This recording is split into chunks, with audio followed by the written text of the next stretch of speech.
bienvenue sur ma chaîne. Je suis très contente aujourd'hui de vous retrouver pour mon épisode 11 de podcast. Alors, installez-vous confortablement car ici, on parle que de tricot. C'est parti! Très contente de vous retrouver aujourd'hui. Il s'est passé beaucoup de choses côté tricot dans le dernier mois et j'avais vraiment hâte de vous en parler. J'ai terminé un gros projet, comme vous pouvez le voir ici même, et j'ai castanné beaucoup de projets. J'avais hâte de finir ce projet pour ensuite commencer à donner forme à plusieurs projets que j'avais en tête. Et étonnamment, j'avais envie d'en avoir plus qu'un sur mes aiguilles. Je commence de plus en plus à aimer avoir plusieurs choix de tricot, malgré que souvent je me concentre sur un gros projet, mais parfois d'avoir des plus petits projets à côté, c'est vraiment agréable aussi. Donc, vous allez voir que je vais tout pouvoir vous présenter ça. Alors, je vous parle de ce que je porte tout de suite, parce que il passe pas inaperçu ce beau chandail vert, un beau vert flash. C'est le Cumulus Tee de Petite Knit que j'ai fait à manches longues. En fait, parce qu'elle propose une manche courte assez longue et dans mon cas, j'avais envie vraiment d'avoir une manche longue complète. La différence entre la Cumulus Blues, je pourrais pas tant vous dire. Pour moi, peut-être au niveau de l'échantillon. L'échantillon de la Cumulus Blues, si je me trompe pas, c'est un mohair qui est doublé avec une dentelle ou fil dentelle. Donc peut-être que l'échantillon est un peu plus gros pour la Cumulus Blues, mais le modèle est pareil. Au niveau de la manche, il y a peut-être des petites différences aussi. Mais moi, j'ai continué mes diminutions, en fait, là, à proposer des diminutions pour la manche courte. Puis moi, j'ai continué mes diminutions jusqu'à temps d'arriver à la longueur souhaitée. Puis j'ai fait le petit I-cord. Donc, dans l'ordre des choses, j'ai utilisé la laine Gelaine, la Gelaine Yarn, la Bella, qui est une marque québécoise. J'avais acheté cette laine au Knit City à Montréal l'année passée. Donc, le nom de la couleur, c'est de Capital. On a une petite note de Capital of Oz. C'était des écheveaux de 115 grammes. Donc, j'avais 454 mètres pour 115 grammes. Elle est considérée comme une light fingering. Ouais, elle est un peu plus petite que certaines fingering. 75% laine mérino, 15% de cachemire de chèvre et 10% de soie. Donc, ça fait un petit effet un peu soyeux, là, brillant là, de la laine, le petit côté soie. Donc, j'ai utilisé 3 écheveaux et il me reste ceci. Et pour les manches, j'ai fait mes 2 manches avec un écheveau. Il me restait ça de mes écheveaux. Et pour le corps, là, quasiment 2 complets. J'ai calculé en tout, il me restait 25 grammes de laine. Donc, j'ai un peu joué à Yarn Chicken.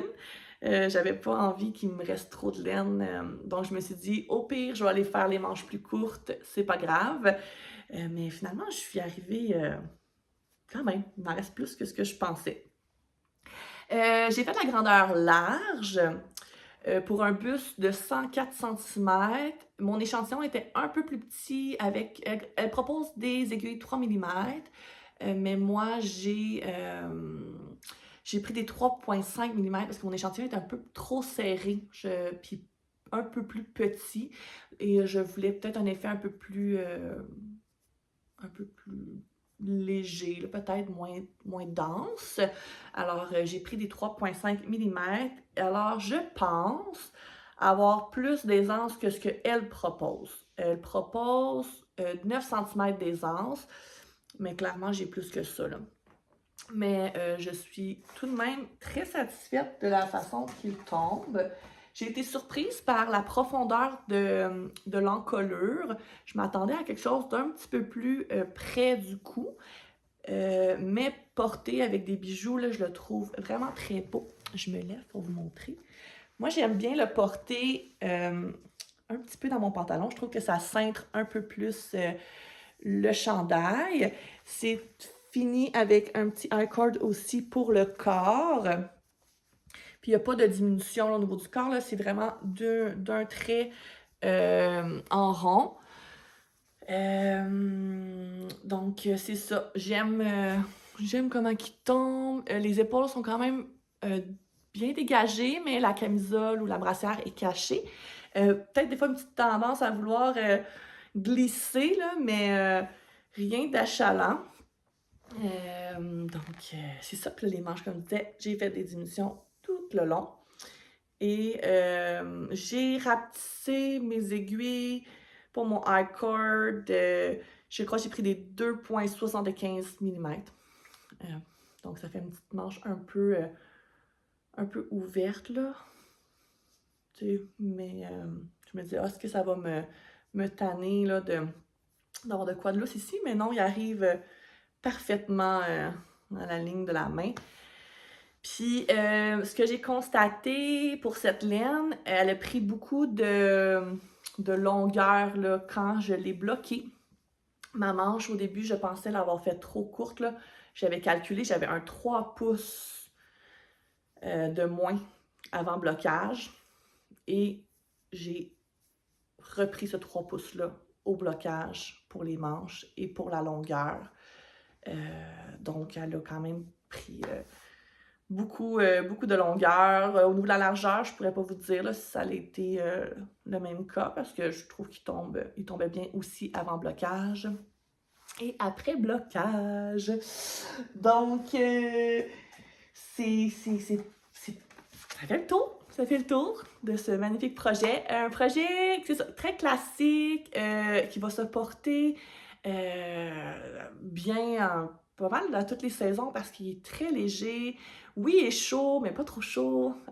C'était long, là, le tricoter avec de la si petite laine et des si petites aiguilles, mais ça vaut la peine, je trouve, pour le confort. Quand on le porte sous le manteau et tout, là, tu sais, comme c'est tellement léger, là, qu'on le sent pas, puis ça nous tient au chaud.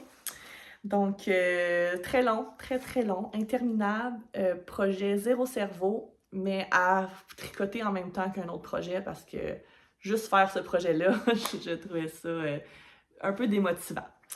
Mais ouais, le classique petite knit là, se retrouve dans ce projet. Donc voilà, j'avais vraiment hâte de vous le montrer terminé. Et là, bon, ben une fois que j'ai eu terminé ce projet-là, j'avais plus de quantité laine chandail dans mon stash. J'ai des restants, j'ai un gros sac de restants là, pour me faire un chandail avec que des restants. Mais à part ça, c'est toutes des balles un peu, soit un écheveau que j'ai pas utilisé qui pourrait se combiner dans un chandail baigné, ou j'ai mes cônes de Holzgarn Coast là, qui j'aurais quantité chandail, mais on dirait que pour l'hiver, je trouve ça moins, je trouve que c'est une laine qui se tricotée toute seule fait moins un effet douillet, là. Donc, c'est sûr que je prévois avec ma Holzgarn d'acheter soit des mohair pour combiner, pour que ça soit un peu plus chandail chaud d'hiver. Puis, ben pour l'été aussi, là, c'est une laine que je réserve. Alors, c'est ça. Donc, tout ça pour dire que je me suis retrouvée sans laine quantité chandail. Et j'ai j'ai castonné des petits projets pour m'occuper en attendant d'aller d'aller magasiner ma laine. Parce que on avait prévu, moi et les tricopines, d'aller faire un road trip chez Pure Laine à Saint-Sauveur. C'est quand même à presque 2 heures de chez moi. Et Ariane avait un rendez-vous proche de Saint-Sauveur, donc on s'est dit, on part les 3 ensemble et on arrête à Saint-Sauveur. Donc je me suis dit, c'est sûr que je m'achète une quantité chandail chez Pure Laine. C'est ça. Donc, ça m'amène à vous parler un petit peu de ce road trip-là. Là. Je vais vous mettre des images, peut-être plus en fin de vidéo, si vous avez envie de voir de quoi ça a l'air dans la boutique de Pure Laine. Et on est aussi allé à Saint-Eustache chez Biscotte. Je vais souvent chez Biscotte à Saint-Bruno. Mais j'avais jamais été à Saint-Eustache et sur notre chemin, là, c'était pas très loin. Donc, j'ai aussi acheté une quantité de chandail chez Biscotte. Puis c'est ça, ça a été une journée vraiment agréable avec les filles. Vraiment 100% tricot. On a arrêté de tricoter dans un café. Et c'est ça. Donc, vous allez voir des petites images dans ce podcast-là si ça vous intéresse. Donc, voilà. Ça m'amène à vous parler de mes castanes. Je vais vous parler de mes petits projets en premier lieu, que je me suis partie là, en attendant les journées d'achat.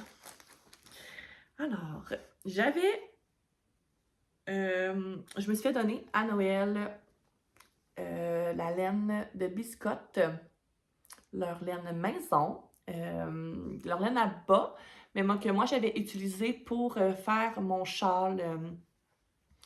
J'ai un châle exactement dans les mêmes couleurs. Et j'avais demandé un écheveau pour me faire une tuque parce que j'avais un restant de la Louise Robert, le petit suri. Donc, pour me faire une Oslo, une autre tuque Oslo. J'ai beaucoup aimé la tricoter et je trouve qu'elle tient très bien sur ma tête.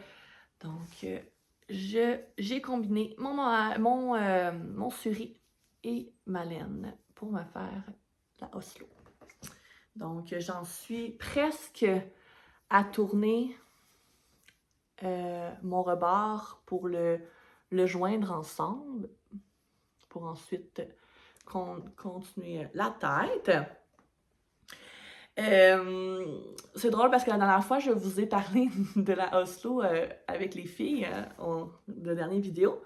Puis, j'avais eu une petite confusion, là. Je me disais, je comprends pas pourquoi, une fois avoir joint, quand on a vraiment comme rejoint le rebord pour commencer le bonnet, pourquoi à l'intérieur, c'était un point mousse et à l'extérieur, là, j'ai eu une confusion dans ma tête. Je me disais, ben voyons, comment ça, des deux côtés, je devrais pas voir la même chose pour me rendre compte que jamais, c'est impossible en fait. C'est impossible d'avoir le même motif d'un côté, il y a un endroit et un envers, même si on est en rond. Bref, je sais pas si vous comprenez ma confusion de cerveau à ce moment-là, mais quand j'ai recommencé mon deuxième Oslo, j'ai eu un peu la même, ben voyons, pourquoi? Mais c'est normal, Marie, voyons. Bref, je voulais vous partager ma confusion parce que si vous m'avez écouté, vous avez essayé de comprendre ce que j'expliquais, c'est sûr que vous n'avez pas compris parce que j'étais juste bien mêlée. C'est juste pour vous dire que j'étais bien mêlée. Il y a toujours un côté endroit, un côté envers. Peu importe, c'est ça, si on tricote en aller-retour ou en rond. En aller-retour, on peut des deux côtés avoir un genre de point mousse. Ouais, le point mousse. Mais bref. Si vous ne comprenez pas encore, c'est pas grave, là, ça se passe dans ma tête. Alors, c'est ça. Petit projet qui s'apporte bien dans la sacoche, la Oslo, et qui se tricote relativement vite, tricoté avec des aiguilles 3 mm. Et moi, j'utilise toujours des circulaires qui ont la bonne circonférence parce que je déteste faire le Magic Loop. Je trouve tout le temps que ça me fait une démarcation, là. Donc, toujours la même circonférence pour tricoter à l'infini. Premier projet. Deuxième projet. je me suis fait des petits bas vanille, qu'on appelle. Donc, je suis partie d'un patron de base. Je vais vous écrire le nom du patron que j'ai trouvé. Il était gratuit. Et moi, j'ai fait des côtes 3-1. Je voulais vraiment comme que ça s'étire, mais que ça s'ajuste bien au pied. Et la même chose, là, j'ai continué mon motif sur mon dessus de pied. Et j'ai fait un talon œil de perdrix, je pense. Si je me trompe, je vais vous le dire, là. Je vais vous l'écrire. Donc, ça fait comme un genre de... C'est un talon double. J'aime beaucoup les talons doubles. Je trouve que, je sais pas, ça fait plus... Ben, c'est sûr que je voulais comme un bas d'intérieur, là, tu sais, que je ne porterai pas nécessairement dans mes souliers, là, plus un bas chaud. Peut-être pour le ski, ça pourrait être intéressant. Ça va être à essayer, voir si c'est confortable. C'est la laine de Entre Sœurs et Laine. J'ai-tu l'étiquette? Je dois avoir l'étiquette à quelque part. Oui. Entre Sœurs et Laine. Je suis allée dans la boutique pour la première fois à Drummondville au mois de janvier. Mais bon, je sais pas ce que je vous montre là, mais j'essaie de vous montrer quelque chose. C'est la base ananas. Ça s'appelle chaussettes à motifs variables identiques. Grosseur fingering, 80% Merino super wash, 20% nylon. C'est 333 mètres pour 100 grammes. Il y avait des beaux rabais là, à la boutique quand je suis allée. Donc, je pense que j'avais un 20% sur mon écheveau. Puis, ce qui est le fun, c'est que l'écheveau est comme vraiment séparé en deux quantités bas. Donc là, mettons, j'ai commencé par l'intérieur de ma balle de laine pour que ça commence mon orange. Puis là, le dégradé change en cours de route. Je trouvais ça spécial. Je m'attendais que les sections de couleurs se répètent au niveau du pied, mais finalement, ça fait une petite ligne comme ça. C'est joli. Ça fait un beau... je trouve que en plus, il va vraiment bien avec mon chandail.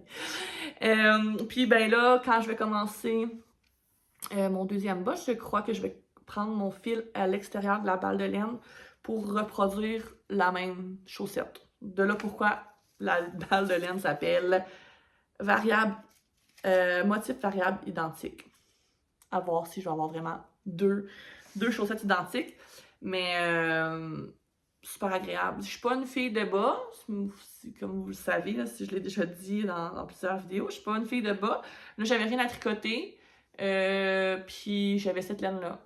Donc, je me suis dit, pourquoi pas, puis d'y aller un peu comme sans suivre de patron, là. C'est vraiment du zéro cerveau. Moi, je monte toujours 64 mailles pour mes pieds.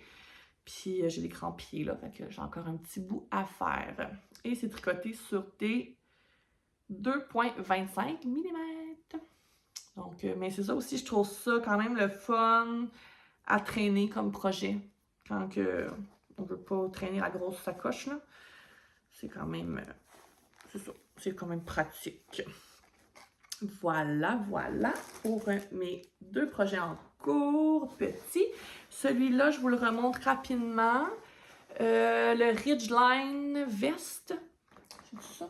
Je me le suis écrit ici. Je vous l'ai montré le dernier podcast. Ridgeline Vest, ouais, c'est ça. Qui est un bottom-up qui se tricote complètement en côte 1-1. Et que la petite bordure se crée en même temps. C'est ça que je trouve le fun, là. On fait vraiment notre bordure avec nos boutons. J'ai pas avancé beaucoup depuis la dernière fois. En fait, je me suis rendu compte que c'est très long et pas motivant commencer de bas en haut. Parce que c'est quand même des rangs de 200 quelques mailles. Puis finalement, je trouve ça long, là, du 1-1. Puis j'ai eu la difficulté avec ma bordure à comprendre... les mailles glissées et tout, là. Fait qu'en tout cas, c'est pas parfait, là. Mais vu que c'est en bas de veste, je me suis dit que ça paraîtrait pas trop, là. Mais j'ai comme l'impression que j'ai pas trouvé encore mon rythme pour faire une belle bordure. Bref, ça m'a un petit peu découragée, là, démotivée. Puis c'est ça, c'est ma grosse balle de laine ici, là. Quand on dirait que j'ai comme moins de plaisir à tricoter, mais je pense que ça va être un projet qui va comme être longtemps sur mes aiguilles, mais qui va avancer tranquillement, pas vite, entre mes projets plus motivants. Alors, ce qui m'amène à vous parler de mes projets motivants en ce moment, avec les achats que j'ai faits. Et le premier que je vous présente, j'étais très excitée à le commencer parce que je l'avais en tête depuis un petit bout de temps. Donc, je vous présente le Press Flower Pullover. Il est tellement beau! Il est tellement beau, là. Je suis en amour. En fait, si vous me suivez, vous avez vu que j'ai déjà tricoté le cardigan, le Press Flower cardigan. Et je l'ai tricoté dans des couleurs complètement différentes.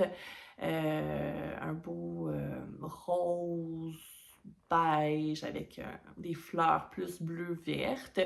Et je l'adore. C'est un de mes chandails préférés. Et surtout, le motif est vraiment le fun à faire.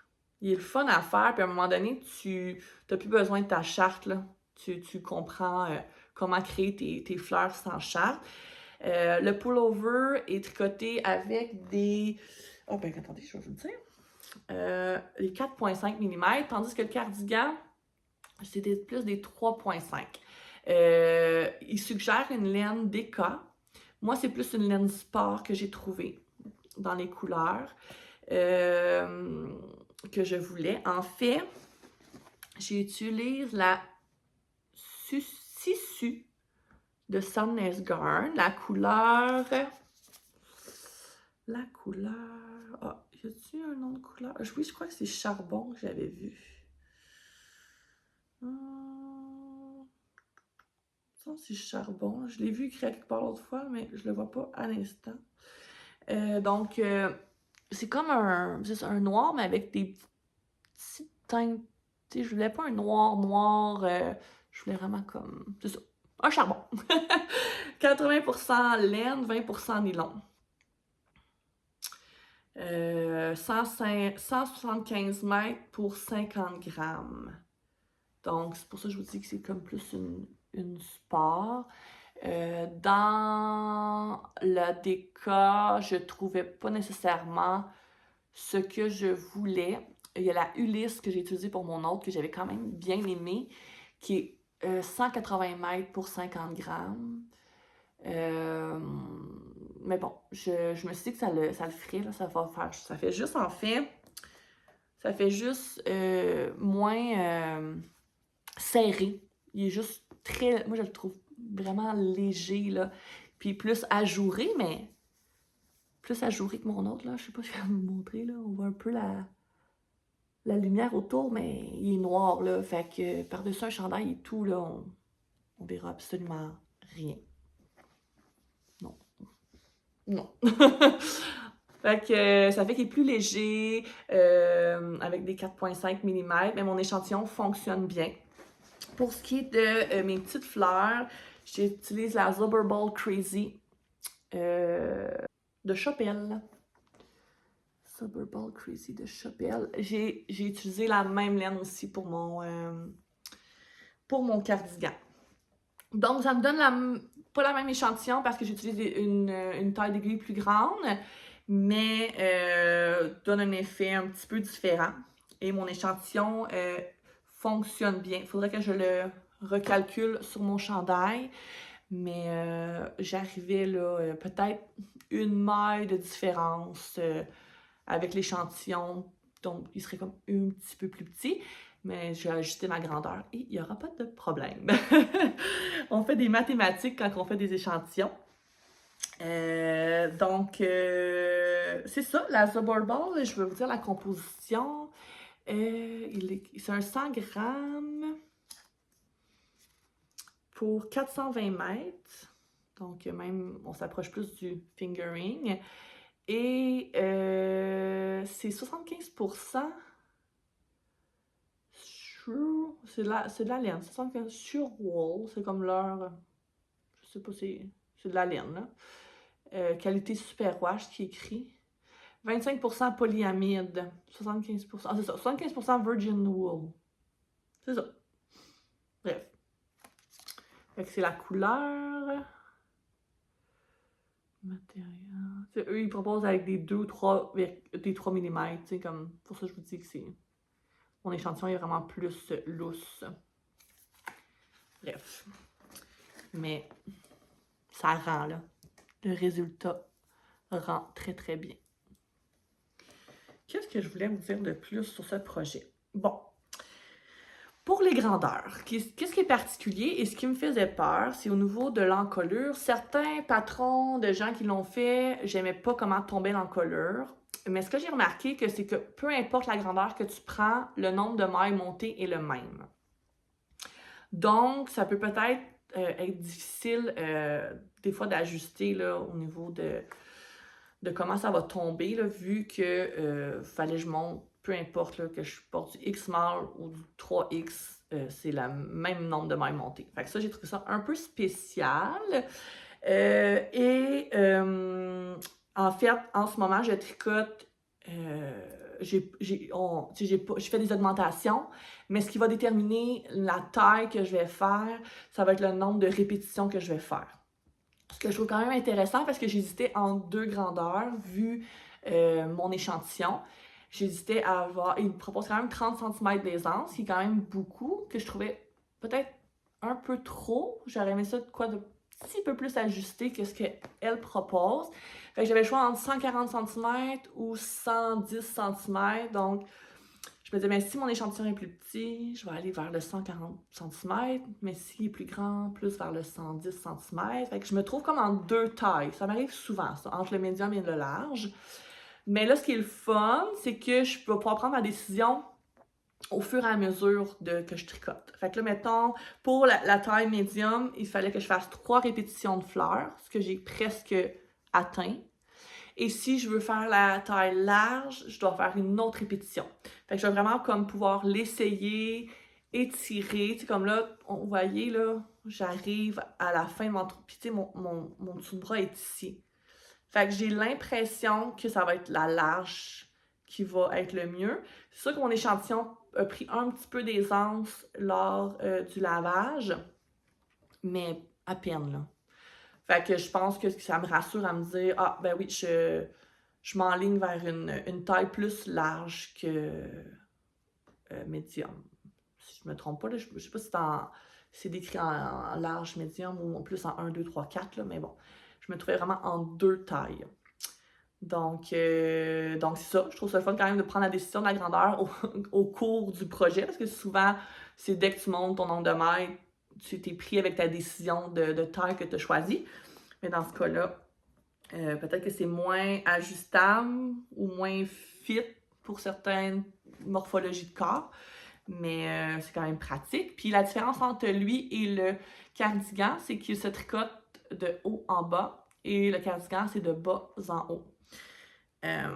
Donc, vous connaissez ma préférence pour le bas en haut, le haut en bas, désolée. Donc, je suis vraiment contente là, que celui-ci soit fait de cette façon. Alors, vous allez voir la progression, ça va vite quand même, ça va vite, puis c'est comme faire un chandail ligné, on a hâte de voir les prochaines lignes apparaître.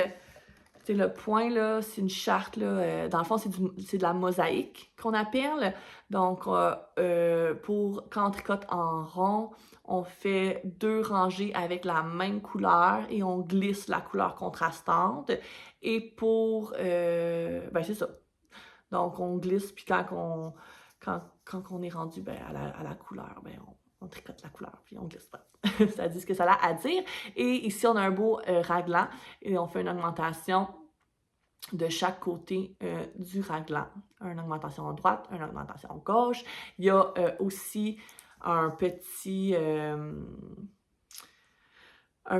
German row, comment on appelle ça, quand le derrière est un peu plus haut, des raccourcis. On fait des raccourcis dans l'encolure. Et à mon grand étonnement, j'ai fait ça parfait. Parfait. J'avais peur. Souvent, des fois, je fais des petits trous ou j'avais peur d'oublier une augmentation, puis que toute ma séquence de couleurs soit influencée. C'était un petit peu stressant parce qu'en fait, on fait nos côtes et après ça, on commence nos allers-retours pour faire nos raccourcis. Et là, à ma grande surprise, j'ai fait ça parfait.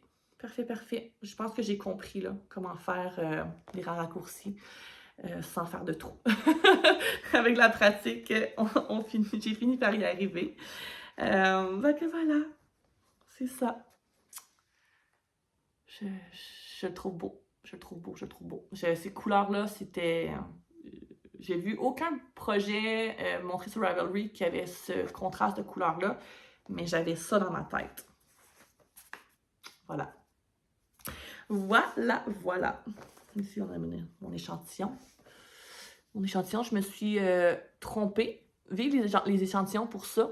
J'ai fait juste de l'endroit. Et il y a un point qui est plus bombé, là. Fait qu'il y a le noir ici, il y a de l'endroit et de l'envers, tandis que sur mon échantillon, j'avais juste fait de l'endroit.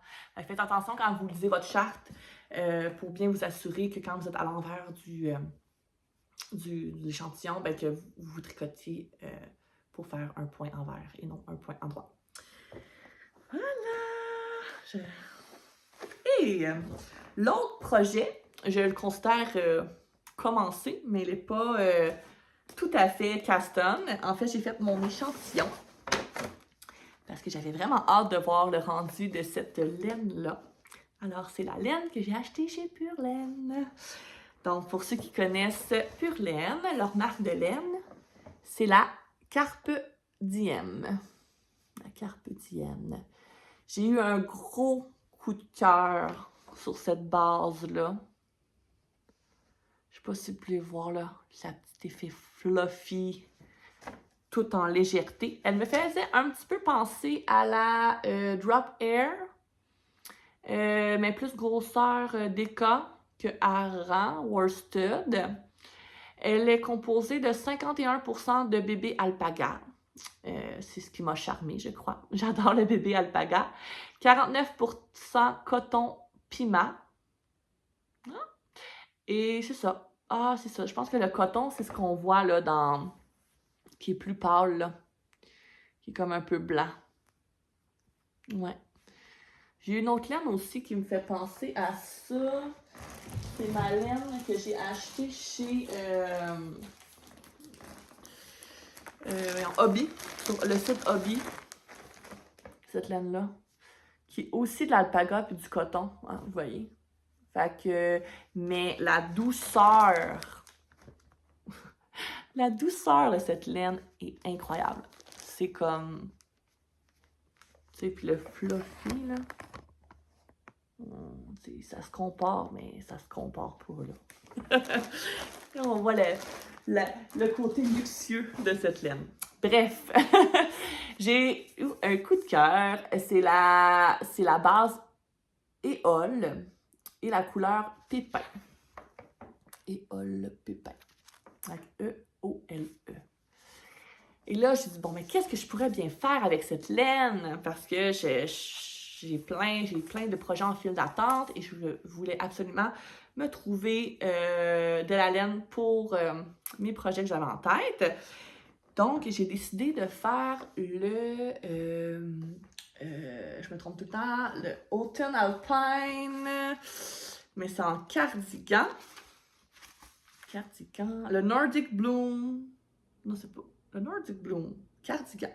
Autumn Alpine, c'était celui que j'avais fait mes fleurs roses en haut. Donc, c'est les mêmes fleurs, c'est juste que les fleurs sont en bas. Puis, c'est un beau cardigan avec un col en V.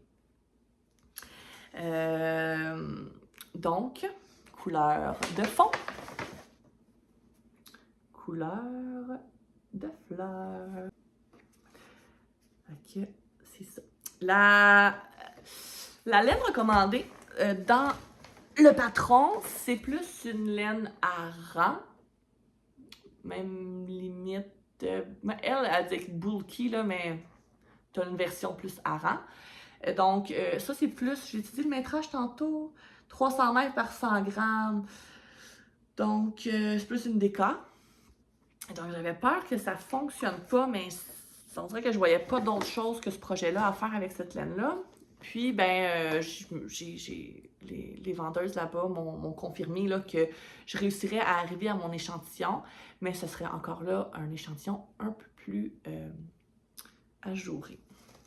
Donc, je vous montre mon échantillon. Mais tout de même, regardez, là, on voit pas au travers, là. Peut-être un petit peu, là, mais, tu sais, il n'y a pas de trou, là. Fait que mon échantillon est moins serré, mais il est parfait! Parfait, parfait. 10 sur 10. Donc, j'ai pas fait cette fois-ci mon échantillon en rond là, avec les fleurs parce que je trouve ça... j'aime pas tant ça faire des échantillons avec du jacquard en rond. Puis, on dirait que c'est jamais tant représentatif de ce que quand je mesure une fois que le chandail est parti. Donc, puis je tricote quand même mon jacquard assez lousse. Il n'y a pas de différence entre mes côtes et mon... pas mes côtes, là, mais mon jersey et mon jacquard habituellement. Là. Je laisse une belle tension. Donc, c'est pour ça que j'ai été avec un échantillon basic là, en jersey. C'est tricoté avec des 5,5 mm. Donc, ça va aller super vite comme projet. Alors, c'est ça. Je pense que je vais le mettre sur mes aiguilles en fin de semaine. C'est un projet qui se tricote de bas en haut. C'est ça qui m'a un petit peu fait hésiter là, de commencer par celui-là parce que j'avais vraiment envie d'un projet super motivant. Mais il va aller sur mes aiguilles dans les prochains jours. Que c'est beau.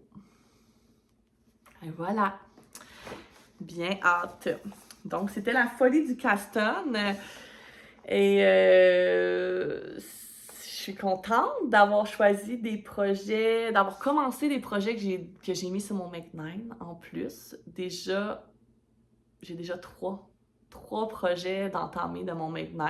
Donc, là, ma vision est claire, toujours en début d'année parce que c'est mes favoris du moment. Mais là, il y a d'autres patrons qui vont m'être suggérés, là, puis qui vont me faire dériver un peu de ces favoris-là. Mais pour l'instant, là, je suis vraiment très motivée. On dirait que je retricote un peu les mêmes modèles que j'ai déjà tricotés, mais complètement différents. Puis des modèles dans lesquels j'étais hyper motivée, que j'étais hyper stimulée. Donc voilà, c'est ce qui conclut mes projets en cours. En fait, en plus de vous avoir présenté mes projets en cours, je vous ai présenté mes achats. Donc, c'était comme un 2 en 1. Donc, aujourd'hui, ben, ça se résume à ça, mon petit podcast. Donc, merci d'être là. Merci à mes nouvelles abonnées. J'ai eu plusieurs nouvelles abonnées là, depuis la dernière épisode et ça me fait vraiment plaisir de voir que vous appréciez mon contenu et que vous avez envie de continuer à m'écouter. Merci beaucoup. Donc voilà, je vais vous laisser sur des petites images là, de notre petit road trip avec les tricopines. Bon tricot et à bientôt! Bye bye! Hello! On s'en va où? Yay! On va acheter de la laine! Saint-Sauveur! Nous y sommes! Comment de l'excité, Catherine? Tu fais comment? Elle va rentrer dans le magasin! Yay!